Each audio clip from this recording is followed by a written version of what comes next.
amazing artists. Today we are going to talk about setting up your page for your Zentangles. You are going to need a piece of paper, and you might want some things that you can create your space that you're working within. So something to trace, a compass, a ruler, any of these things will do. I would start off using a pencil to begin with rather than a Sharpie. That way you can know what exactly it is you want to do. So I'm going to show you several different ways to set up your page. This first one is obviously I am using something to trace to just create shapes on my page. If you're using this method, you want to make sure that you leave some space on the edges so that you have kind of a border around whatever your shape ends up eventually being. You can see that I didn't use my whole page there, but you can use your whole page, just leave a border. This one I'm using a ruler and I'm actually drawing a border first.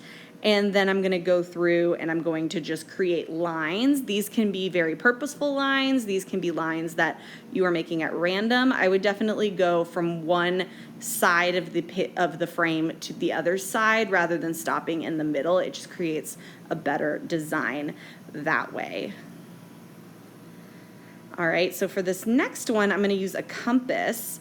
And I'm actually going to create a Zendala design with this compass. And we learned about mandalas last year when we did our dot day project. A mandala is a circle with a square in it, so that's what I am doing here. I used my compass to make a big circle, and now I'm creating a square inside of it, and I can continue to create circles and squares inside of this to create that mandala effect. And when you Zentangle a mandala shape, it's called a Zendala. I'm going to create some more lines here so that I know exactly what my plan is, and a lot of these are going to be guiding lines rather than lines that I trace. All right, you can also use organic shapes. So you can see here that I am tracing my hand, and then I'm going to go in and fix up any bumps that I created and create a border and section off this area that I've made with my hand.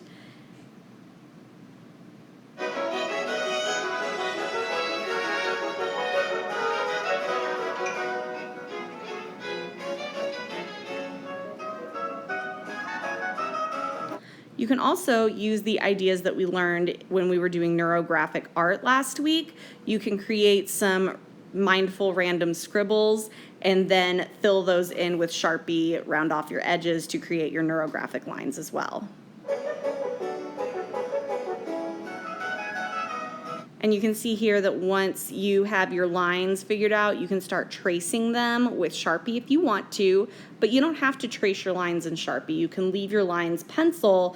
That way you can ignore them if you want to. It really depends on what kind of effect you're going for. If I'm using my neurographic lines, I want to trace them with Sharpie to create that neurographic look, but if I'm doing something else, I might just want to use those pencil marks as a guideline.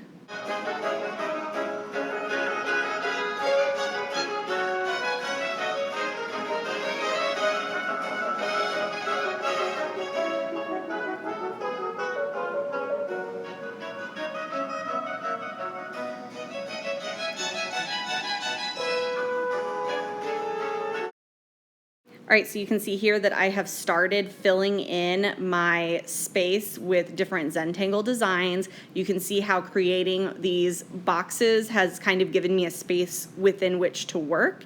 A lot of people having this direction helps because you're not staring at a giant blank page. You're just focused on filling in just this one shape. And that's really the main reason why you want to create a surface for yourself. A lot of the videos we watched had people just starting with the blank page, and that can be very overwhelming. So we're not starting with our blank page. We're creating a surface to work on, whether it's random lines or more controlled lines that we've made more decisions about, and whether we Sharpie over the lines or leave them as pencils.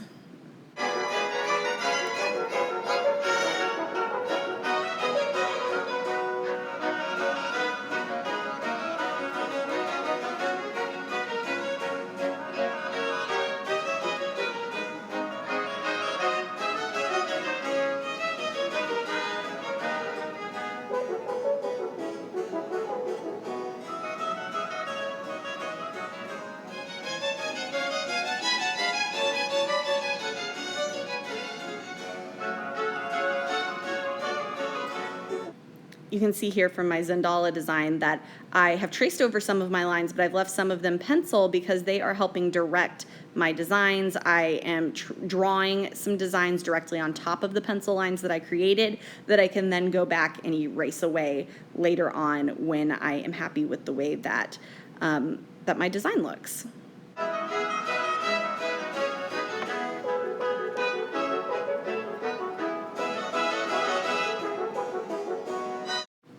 And you can see here on this Zentangle that I have created spaces that I did not trace over my lines, and that way if I really like a design, like you can see here, I can break outside of that box that I've created for myself. If I start on something in a small space but I really like the way it looks, or I'm just really enjoying drawing it, I can break out of that box.